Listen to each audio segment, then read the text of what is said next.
আসসালামু আলাইকুম। বর্তমানে প্রবাসী ভাই যারা আছেন বাংলাদেশের পরিস্থিতির কারণে তারা একটা মুভমেন্ট চালাচ্ছেন, সেটা হচ্ছে যে তারা বৈধ পথে রেমিটেন্স পাঠাবেন না। তো এটার প্রতিহত করার জন্য অনেকে বলতেছে যে আপনি তো আপনার ফ্যামিলিকে টাকা দেন, আপনি তো সরকারকে টাকা দেন না।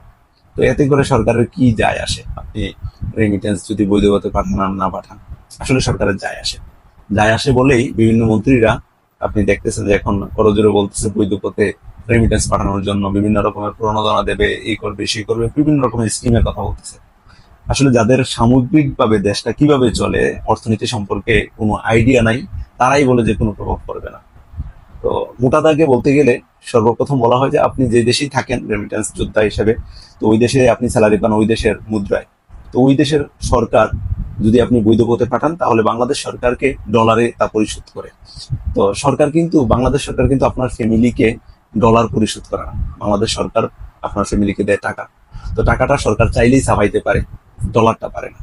তো টাকা দিয়ে আপনার ফ্যামিলি আপনার কার্যক্রম করতেছে, আর সরকার সেই ডলারটা যেটা আপনার স্যালারি হিসেবে দেশে আসে, সেই ডলারটা দিয়ে বহির্বিশ্বের সাথে যে লেনদেনগুলো হয়, যেমন বিভিন্ন উন্নয়ন প্রকল্প যেগুলো চলতেছে, ওইগুলার মধ্যে বিভিন্ন জিনিস আমদানি করা লাগে, আমদানি ব্যয় মিটায়। তারপর বিভিন্ন দেশের মানুষ বাংলাদেশে চাকরি করে, তাদের স্যালারি যেটা লাগে সেটা মিটায়। তারপর বহির্বিশ্বের যেসব কোম্পানি বাংলাদেশে ব্যবসা করতেছে, তাদের যে আয় হচ্ছে বা বছর শেষে, সেই আয়টা বাংলাদেশ সরকার এই ডলারগুলো দিয়ে পরিশোধ করে। তো এটা হচ্ছে যে দৃশ্যমান একটা সমস্যা যে বৈধ পথে রেমিটেন্সটা না পাঠালে সরকার এই ব্যয়গুলো মিটাতে গিয়ে হিমশিম খাবে, সঠিকভাবে ব্যয় মেটাতে পারবে না, দেউলিয়ত্বের দ্বার প্রান্তে চলে যাবে। আর আরো দুইটা সমস্যা হয়, সেটা হচ্ছে যে ট্যাক্স ফাঁকি দেয় ব্যবসায়ীরা। তো মূলত বিষয় হচ্ছে যে বাংলাদেশে যারা আমদানি ব্যবসার সাথে জড়িত, তারা বিদেশ থেকে যদি একটা প্রোডাক্ট আনে তাহলে আমদানি শুল্ক দেওয়া লাগে সরকারকে।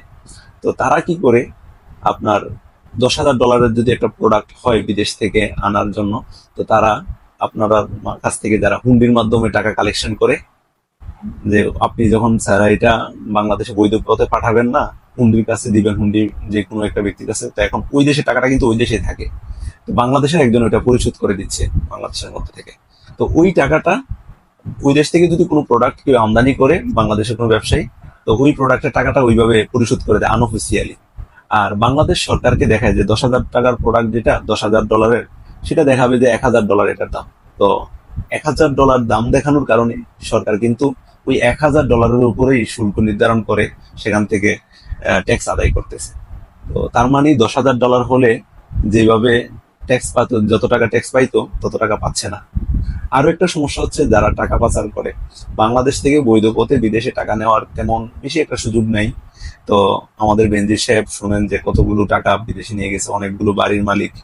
তারপর যুদ্ধ পরবর্তী 71 থেকে বর্তমান সময় পর্যন্ত 2 থেকে 3 লক্ষ কোটি টাকা, 3 লক্ষ কোটি টাকা বাংলাদেশ থেকে পাচার হয়েছে বিদেশে। তো এই পাচারকৃত টাকাটা তো ওই দেশে কাজে লাগে না, ওই দেশে কাজে লাগবে ডলার অথবা ওই দেশের রুপি। তো ওই টাকাটাই বাংলাদেশের মধ্যে যে কাউকে দিয়ে দিচ্ছে যারা প্রবাস থেকে টাকা পাঠাচ্ছে, আর ওইখানে একজন টাকাটা রিসিভ করে ওই যারা বাংলাদেশ থেকে টাকা পাচার করে তাদেরকে দিয়ে দিচ্ছে ডলার কিংবা ওই দেশের মুদ্রায়। তো এতে করে যারা ট্যাক্স ফাঁকি দিচ্ছে, দুর্নীতি করতেছে, তারা কিন্তু অতি সহসায় বাংলাদেশ থেকে টাকাটা ট্রান্সফার করে ওই দেশে নিয়ে যেতে পারতেছে ওই হুন্ডির কারণে। তো মোটা দাগে বলতে গেলে সরকারে বহির্বিশ্বের সাথে লেনদেনের সমস্যাটা হয় যদি আপনি সঠিকভাবে ফরেন রেমিটেন্সটা না পাঠান। তারপর ব্যবসায়ীরা ট্যাক্স ফাঁকি দিয়ে বিভিন্ন পণ্য আমদানি করে, আর যারা টাকা পাচারকারী আছে তারা সহসায় টাকাটা পাচার করে নিতে পারে।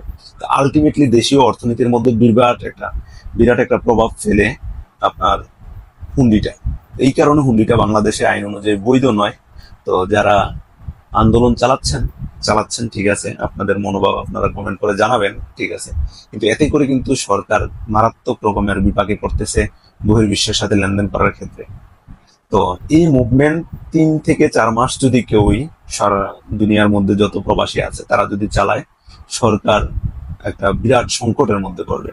বহির্বিশ্বের ব্যয়গুলো পরিচালনা করতে না পারার কারণে দেউলিয়াত্বের দ্বার প্রান্তে চলে যাবে, মানে অর্থনৈতিকভাবে একবারে দেউলিয়া এবং পাগল প্রায় হয়ে যাবে আর কি। তো যারা বলে যে সরকারের প্রভাব পড়বে না, আমি আবারও বলছি, তারা আসলে কোনো কিছু বুঝে না, তো আন্তাজি কথা বলে আর কি। তো আপনারা আপনাদের কাজ চালিয়ে যান। দেশের পরিস্থিতি পরিবেশ যা আছে, যেভাবে চলতেছে, এইভাবে একটা স্বাভাবিক দেশ চলে না। আপনারা জানেন যে এখন স্বাভাবিক আইনও চলতেছে না, সাঙ্গু আইন চলতেছে। তো আমরা দেশের মধ্যে আছি, আমাদের জন্য সকলে দোয়া করবেন। ভিডিওটি শেষ পর্যন্ত দেখার জন্য অসংখ্য ধন্যবাদ।